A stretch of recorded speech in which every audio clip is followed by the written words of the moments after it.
മരിച്ചതിന് ശേഷം അടുത്ത ജന്മത്തിൽ എന്താകണമെന്ന് സുരേഷ് ഗോപി നേരത്തെ പറഞ്ഞിരുന്നു. ബ്രാഹ്മണനായി ജനിക്കണം, വലിയ കൂടിയ ആളായിട്ട് ജനിക്കണം എന്നൊക്കെ പറഞ്ഞിട്ടുണ്ട്.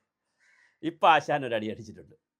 Guruvayur Devaswom board president. അപ്പോൾ അദ്ദേഹം ഇനിയിപ്പോൾ അദ്ദേഹത്തിൻ്റെ ജീവിതത്തിൽ ഇനിയിപ്പോൾ ഏറ്റവും വലിയ ആഗ്രഹം ഗുരുവായൂർ ബോർഡ് ദേവസ്വം ബോർഡ് ചെയർമാനായി ഗുരുവായൂരപ്പനെ സേവിച്ച് മരിക്കണമെന്നാണ് തൻ്റെ ഏറ്റവും വലിയ ആഗ്രഹം. കേന്ദ്രമന്ത്രി സുരേഷ് ഗോപി ഇത്രയേ ഉള്ളൂ ആഗ്രഹം, അല്ലാതെ ഇപ്പോൾ കാണുന്നതല്ല എൻ്റെ ആഗ്രഹം, അതിനപ്പുറം ഒന്നും താൻ ആഗ്രഹിക്കുന്നില്ല എന്നും ന്യൂ ഇന്ത്യൻ എക്സ്പ്രസിൻ്റെ ദേവി അവാർഡ് ദാന ചടങ്ങിൽ പങ്കെടുത്തുകൊണ്ട് സുരേഷ് ഗോപി ഇത് പറഞ്ഞത് അപകടമാകില്ലെന്ന് തോന്നുന്നു. അല്ലെങ്കിൽ ഇപ്പോൾ തന്നെ നോർത്ത് ഇന്ത്യയിലെ പത്രങ്ങൾ സുരേഷ് ഗോപി രാജിവെച്ച് ഗുരുവായൂർ ദേവസ്വം ബോർഡ് ചെയർമാനായി പോയി എന്ന് പറഞ്ഞ് പുകിലാക്കി കളയും. ജീവിക്കാൻ വയ്യാത്ത അവസ്ഥയായിട്ടുണ്ട്. സുരേഷ് ഗോപി പറഞ്ഞു, ആശാനെ ട്രോളി കൊന്ന് കൊല വിളിച്ചിട്ടുണ്ട്, എല്ലാ ചാനലുകളും പറയും. പക്ഷേ എൻ്റെ ജീവിതത്തിലെ ഒത്തിരി വനിതകൾ സ്വാധീനിച്ചിട്ടുണ്ട്. അതെൻ്റെ മുത്തശ്ശിയിൽ നിന്ന് തുടങ്ങുന്നു. എന്നെ ഏറ്റവും സ്വാധീനിച്ചത് എൻ്റെ മുത്തശ്ശി, പിന്നെ എൻ്റെ അമ്മ. എൻ്റെ അല്ല കേട്ടോ, സുരേഷ് ഗോപിയുടെ. ആദ്യ രുചികരമായതും നല്ലതുമായ ഭക്ഷണം മുത്തശ്ശി ഒരുക്കി തന്നിരുന്നു. അത് അമ്മയ്ക്ക് കൈമാറി. അമ്മ വിവാഹശേഷം എൻ്റെ ശക്തി എൻ്റെ ഭാര്യ രാധികയാണ്. കുട്ടികൾ വളർത്തുന്നതിൽ രാധിക നിർണായകമാണ് പങ്കാട് വഹിച്ചിട്ടുള്ളത്. ഇതെല്ലാം ഞാൻ വളരെ പ്രാധാന്യത്തോടെയാണ് കാണുന്നത്.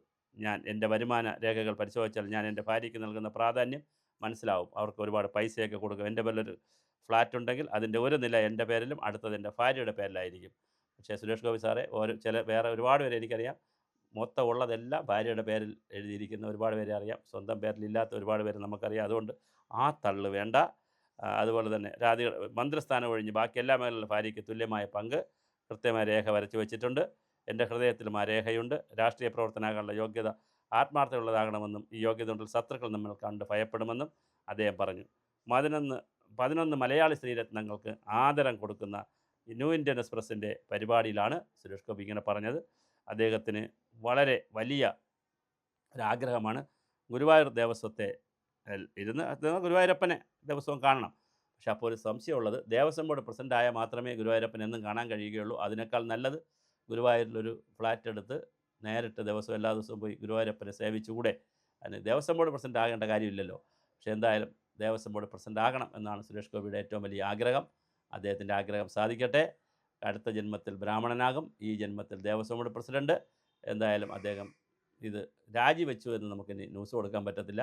പക്ഷേ എന്തായാലും ഗുരുവായൂർ ദേവസ്വം ബോർഡിൻ്റെ അടുത്ത പ്രസിഡൻ്റായി സുരേഷ് ഗോപി മാറട്ടെ.